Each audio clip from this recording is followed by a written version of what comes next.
Akwụkwọ n'amma Aịzaya isi nke 9. N'ihi ha, ọ dịghị mgbachi ga-adịrị nwaanyị nke mkpa akpara. Na mbụ, o mere ka elelie ala Zebụlọn na ala Neftali, ma na mgbe ikpeazụ ka o meworo ka a sọpụrụ ya. N'ụzọ oké osimiri, n'ofe Jọdan, Galili nke mba niile, ndị na-ejegharị n'ọchịchịrị hụrụ ìhè ukwu. Ndị bi n'ala onyinyo ọnwụ ìhè amụkwasịwo ha. Imewo ka mba ahụ baa ụba, imewo ka ọṅụ dịrị ya ukwuu. Ha ṅụrịwo n'ihu gị dịka ọṅụ nke dị n'owuwe ihe ubi, dịka mmadụ si etegharị egwu ọṅụ mgbe ha na-ekesa ihe a kwatara n'agha. N'ihi na yoke nke ibu ya na mkpanaka nke ubu ya bụ ndele nke onye na-achị ya n'ihe ike ịnyajiwo ha, dịka n'ụbọchị nke Midia. N'ihi na akpụkpọ ụkwụ ọbụla nke ndị agha na-eyi akpụkpọ ụkwụ n'ụzụ agha, na uwe atụrụrụ n'ọbara, ha niile ga-abụ ihe isuru ọkụ, ọbụla nri ọkụ. N'ihi na a mụworo anyị otu nwa nwoke ka e nyeworo anyị, ịbụ onye isi ga-adịkwasịkwa n'ubu ya. A ga-akpọkwa aha ya Onye Ebube, Onye Ndụmọdụ, Chineke nke bụ Dike, Nna nke bụ Nna mgbe niile ebighị ebi, Onye isi udo. Ọ dịghị ọgwụgwụ ọbụla ịba ụba nke ịbụ onye isi ya na udo ya ga-agwụ. N'elu ocheeze Devid na n'elu alaeze ya, ime ka o guzosie ike, na ịkwagide ya n'ikpe ziri ezi na n'ezi omume, site n'ugbu a wee ruo mgbe ebighị ebi. Ekworo Jehova nke host niile nke ndị agha ga-eme nke a. Onyenwe anyị zigara okwu baa n'ime Jekọb wee daba n'Izrel.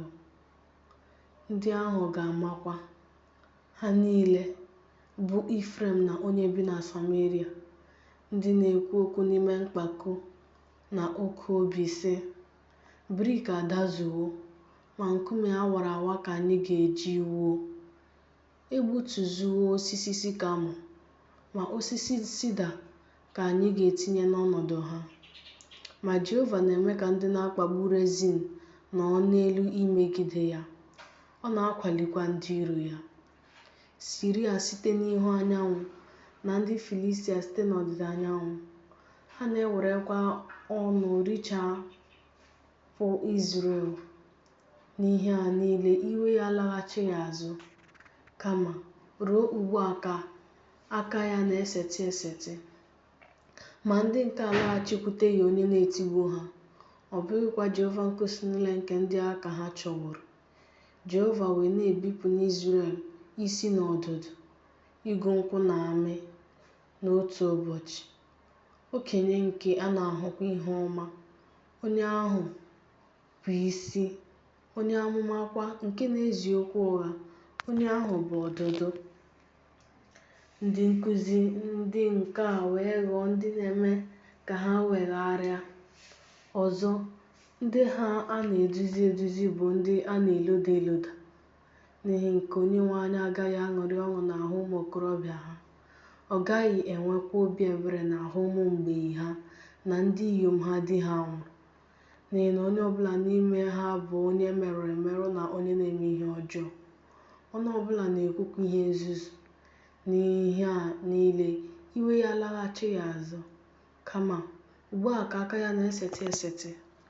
N'ihi na mmebi iwu erewo dịka ọkụ, ogwu na uke ka ọ na-erichapụ. Ọ na-enwukwa ọkụ na-arụghị ọrụ niile nke oke ọhịa. Ha wee kwụlie elu na nkwụli elu nke ahụrụ ọkụ. N'ime nrubiga oke iwe nke Jehova nke host niile nke ndị agha ka erechapụworo ala. Ndị nke a wee dị ka nri ọkụ. Onye ọbụla adịghị enwe ọmịiko n'ahụ nwanne ya. O wee gbutuo n'aka nri, ma agụụ na-agụ ya. O wee rie ihe niile n'aka ekpe, ma afọ ejughị ha. Ha ga-eri onye ọbụla anụ ahụ nke ogwe aka ya. Manase ga-emegide Ifrem ga-emegidekwa Manase. Ndị ahụ abụọ ga-emegide Juda.